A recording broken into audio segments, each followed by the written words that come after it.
మీరెంతగానో ఎదురు చూస్తున్న మన వేగా జ్యువెలర్స్ రేపే కాకినాడలో ప్రారంభం. వేగా జ్యువెలర్స్ ఆంధ్రప్రదేశ్, తెలంగాణ, USA. రేపైనా మా వాడు సీఎం అవ్వాలి, గెలవాలి, ముందుకు వెళ్ళాలి అనుకుంటారు. సో ఆబ్వియస్గా లేదా లోకల్ ఆస్పిరేషన్స్ ఉంటాయి, క్యాస్ట్ ఈక్వేషన్స్ ఉంటాయి, ఆబ్వియస్గా ఆ చిన్న వైరుధ్యాలు ఉంటాయి. లేదా ఇక్కడ బొమ్మ పెట్టారు, ఇక్కడ బొమ్మ తీసేసారు, మా వాడి దగ్గర ఏవో ఉంటాయి.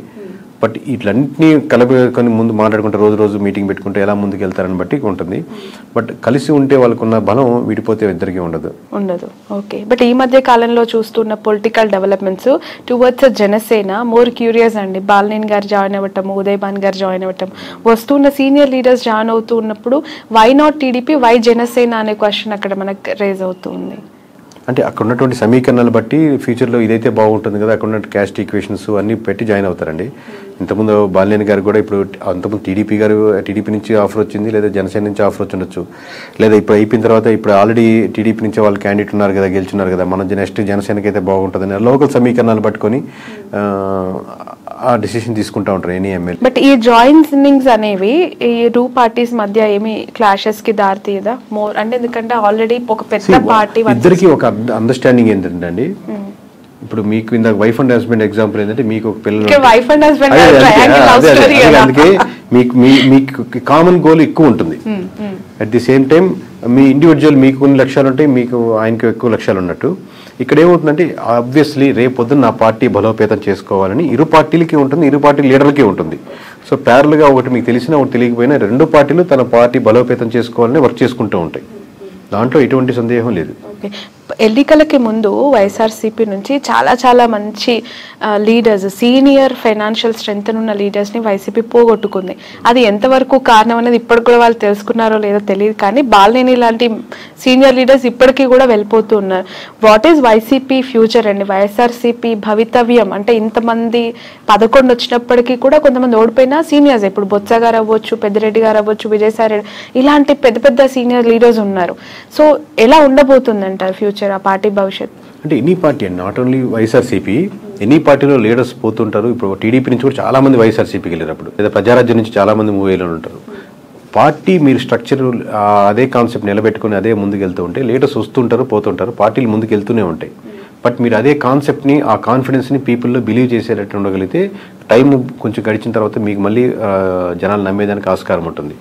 మీరు అసలు బిలీఫ్ సిస్టమే కోల్పోయారు అనుకోండి, లీడర్స్ మొత్తం 175 మంది యాస్టీజ్గా ఉన్నా కానీ ఏం గెలవలేవు. మీ సలహా ఏంటి? ఎవరికండి? 40% ఓట్ బ్యాంక్ వచ్చింది, 11 సీట్లే వచ్చాయి, అయినా ప్రతిపక్షంలో కూర్చున్నారు, ప్రతిపక్ష హోదానే లేదు అని చెప్పి మాట్లాడేవాళ్ళు. మీరు ఒక కేకే కన్సల్టెన్సీ నుంచి యాజ్ అ సీఈఓగా జగన్మోహన్ రెడ్డికి కావచ్చు, వైఎస్ఆర్సీపీకి కావచ్చు, వెళ్తాం అనుకునే లీడర్స్ కావచ్చు, వాట్ ఈస్ యువర్ అడ్వైస్? ఒక్కొక్క ఇండివిజువల్ ఎమ్మెల్యేకి ఒక్కొక్క నియోజకవర్గం బట్టి ఆబ్వియస్గా మేము ఇదే టెక్నికల్గా మేము ఇదే వాళ్ళ దగ్గర మనం చార్జ్ చేసి తీసుకొని అక్కడ వర్క్ చేసి సర్వే చేసి ఏది కరెక్ట్ ఉంటుంది, బాగుంటుంది, ఏది గెలిస్తే బాగుంటుంది అని చెప్తుంటాం. బట్ మీరు జనరలైజ్ స్టేట్మెంట్ అడుగుతున్నారు కాబట్టి ఇమీడియట్గా చెప్పలేదు. కొంతమంది ఏంటంటే అండి, నేను మళ్ళీ నెక్స్ట్ టైం గెలవాలి అనేది వస్తుంటారు.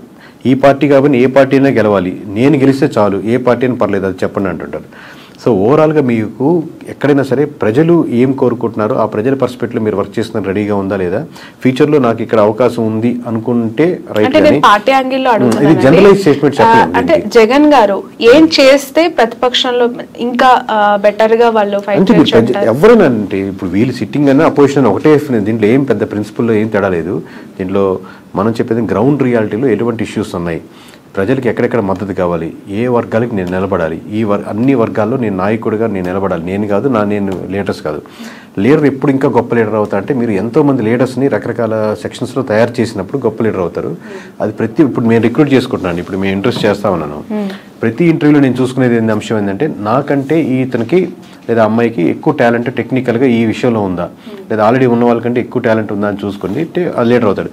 నాకంటే ఎక్కువ టాలెంట్ ఉండకూడదు, నేనే లీడర్ ఉండాలి అనేది కంటే కూడా ప్రతి నియోజకవర్గంలో ప్రతి అంశంలో నాకంటే వాక్చాతుర్యంలో కానీ, మాట్లాడే విషయంలో కానీ, సబ్జెక్ట్ నాలెడ్జ్లో కానీ, మాట్లాడితే కరెక్ట్గా మాట్లాడే పర్సన్స్ కానీ, అంటే అపోజిషన్ కూడా చాలా టెక్నికల్గా మాట్లాడుతున్నాడు, చాలా రైట్ ఇతను, ఓన్లీ అరిచేసి ఏదో తిట్టేసినట్టు కాకుండా అలాగా టెక్నికల్ సబ్జెక్ట్ ఉండే లీడర్స్ని మీరు డెవలప్ చేయగలిగితే ఈ ఉన్న 4-5 సంవత్సరాల్లో మీరు మళ్ళీ గవర్నమెంట్ ఫామ్ చేయడానికో లేదా మీరు ముందుకు రావడానికో తేడా ఉంటుంది. కానీ ఇదే పద్ధతిలో వెళ్తే, ఇదే లైన్లో వెళ్తా ఉంటే మళ్ళీ మీకు కష్టమే. ఓకే. ఈ 2 తెలుగు స్టేట్స్లో ప్రాంతీయ పార్టీలకు ఎంతో కొంత కోర్ ఓట్ బ్యాంక్ని కైవసం చేసుకొని సస్టైన్ చేస్తున్న పార్టీస్ని మనం చూస్తూ ఉన్నాం. ఇక్కడంటే ఇప్పుడు కాంగ్రెస్ అధికారంలోకి వచ్చింది, అగైన్ అక్కడ మళ్ళీ ప్రాంతీయ పార్టీ, కోర్స్ జాతీయ పార్టీ అయినప్పటికీ కూడా వాళ్ళు ప్రాంతీయ పార్టీగానే ఎస్టాబ్లిష్ అయ్యారు టీడీపీ.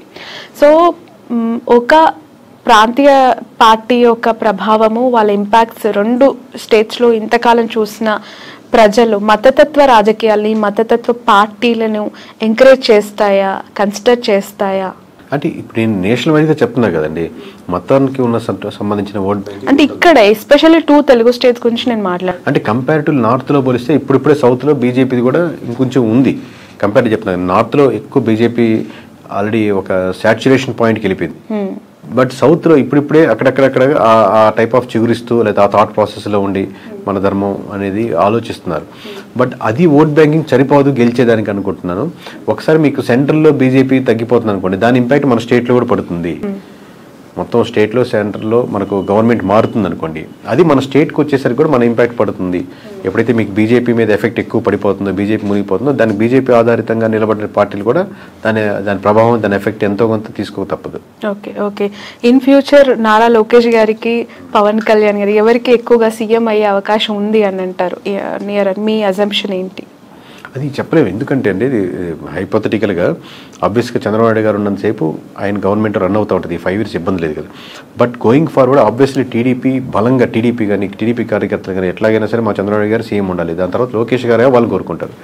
పవన్ కళ్యాణ్ గారు ఫాలో అయ్యేవాళ్ళు ఆబ్వియస్గా పవన్ కళ్యాణ్ గారు సీఎం అవ్వాలి, ఇంకా సీట్లు 21 నుంచి మేము 71, 100 సీట్లు వెళ్ళాలని కోరుకుంటారు. బట్ ఇద్దరు కూటమిగా వెళ్ళాలనుకుంటున్నారా, సెపరేట్గా వెళ్ళాలనుకుంటున్నారా? మీరు ఇందా చెప్పినట్టు టీడీపీ సెపరేట్ అయ్యి బీజేపీ ఆబ్వియస్గా బీజేపీ జనసేన వెళ్ళాలనుకుంటున్నా, దీనివల్ల ఇట్లా సెపరేట్ అయితే మళ్ళీ వైఎస్ఆర్సీపీకి ఫెచ్ అవుద్దా?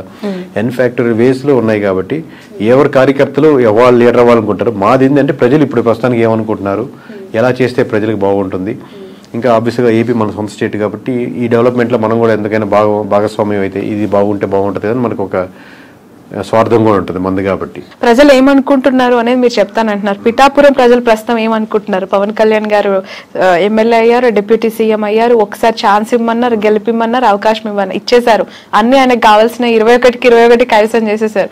So towards Pawan Kalyan what is AP people's high అయితే ఫస్ట్ ఆఫ్ ఆల్ ఉంటుందండి. ఆబ్వియస్గా అందరు పవన్ కళ్యాణ్ ఓట్లు వేసిన వాళ్ళు ఎవరైతే ఉన్నారో వాళ్ళకి ఆబ్వియస్గా మనం వేసిన పార్టీ గెలిచింది కాబట్టి ఒక హై ఉంటుంది. బట్ ఆ హై అలాగే కంటిన్యూ అవ్వాలంటే ఆ లోకల్ ఇష్యూస్ ఏదైతే ఉన్నాయో అడ్రస్ చేస్తూ మిగతా రోజుల్లో అది కాలువలు కావచ్చు, రోడ్స్ కావచ్చు, సమస్యలు కావచ్చు, అన్ఎంప్లాయ్మెంట్ కావచ్చు, చిన్న ఫ్యాక్టరీలు కావచ్చు, లోకల్ కుటీర సంస్థలు కావచ్చు, అక్కడికి వెళ్ళే చిన్న హాస్పిటల్స్ కావచ్చు, ఈ ఇష్యూస్ మీద కాన్సన్ట్రేట్ చేస్తే ఆ హైకి తగ్గట్టు రెస్పాన్స్ ఇంకా డెవలప్మెంట్ అవుతూ ఉంటుంది. ఒక పాయింట్ మీద అయితే చెప్పలేరా?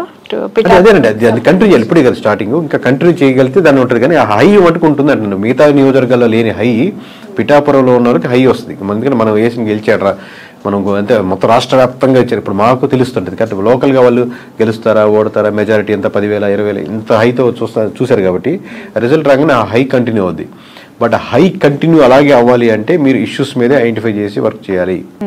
ఓకే సార్, మీకు ప్రెషర్ ఎంతవరకు ఉంటుంది ఈ సర్వీస్ అని చేస్తూ ఉన్నప్పుడు? ఎందుకనంటే ఒక ఇంటర్వ్యూ చేస్తే మాలాంటి వాళ్ళ మీదనే బురద జల్లే ప్రజలు, లేదంటే అలాంటి పీపుల్ మనం సొసైటీలో యాజ్ ఆఫ్ చూస్తూ ఉన్నాం.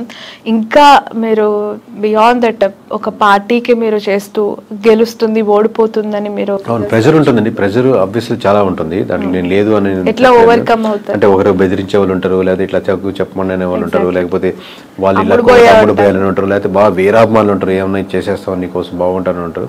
బట్ నేను మోస్ట్లీ నేను పరంగా కానీ నా నేను ఎవరు ట్రై చేసినా మనం వీటికన్నిటికీ దూరంగా ఉందాం, మన పని మనం చేసుకుంటూ వెళ్దాం అని ట్రై చేస్తుంటాం. కానీ ప్రెజర్ అయితే విపరీతంగానే ఉంటుంది. లిక్కర్ పాలసీ ఇంపాక్ట్ ఎంత ఉందండి? ఆ గవర్నమెంట్ ఓడగొట్టడానికి, ఈ గవర్నమెంట్ గెలిపించడానికి అది మేజర్ ఇంపాక్ట్ అంటారా? 1% ఇప్పుడు అన్ని ఒక్కొక్క పర్సెంట్ యాడ్ చేసుకుంటా ఉన్నాం. అంటే వైఎస్ఆర్సీపీ నుంచి టీడీపీకి వచ్చిన ఓట్ బ్యాంకింగ్లో ఖచ్చితంగా ఒక 1% అయితే ఓట్ బ్యాంకింగ్ లిక్కర్ పర్స్పెక్ట్లో వచ్చిన ఓట్ బ్యాంకింగ్ ఉంటుందండి. ఇప్పుడు కొత్త పాలసీస్ ఇప్పుడే తీసుకున్నారు కాబట్టి అది ఇంప్లిమెంటేషన్ అయ్యి రేపు పొద్దున 1వ తారీఖు నుంచి రిజల్ట్ చూసి దాన్ని ఎలా ఉన్నాయని చెప్పగలుగుతాం. Right. Thank you so much అండి, థ్యాంక్స్ ఎ లాట్. సో మొత్తానికైతే ఫ్యూచర్లో రాహుల్ గాంధీని ప్రధానమంత్రిగా చూడొచ్చు అంటారా? అంటే ఇప్పుడున్న వేవ్ చూస్తుంటే మటుకు నార్త్లో అన్ని స్టేట్స్ ఓడిపోతున్నాయి కాబట్టి ఇలాగే వెళ్ళగలిగితే అది జరుగుతుంది. లేదు బీజేపీ రివైవ్ చేసుకుని మార్చుకోవాల్సిన అంశాలు మార్చుకుంటే మంచి పోటీ ఇవ్వగలుగుతుంది. బట్ ఛాన్సెస్ ఆర్ అలా 100% ఇప్పుడు చెప్తున్నాం కదా, ఆల్రెడీ అన్ని రాష్ట్రాల్లో బీజేపీ ఓడిపోతుందని చెప్తున్నాం కదా, ఇలాగే జరుగుతుంది. ఆబ్వియస్లీ కాంగ్రెస్కి ఉన్నటువంటి ఆప్షన్ అదే కాబట్టి ఆప్షన్ ఉంది మీరు అడిగిన దానికి. Okay right, thank you so much అండి. ఇది కేకే గారితో స్పెషల్ ఇంటర్వ్యూ. That's all.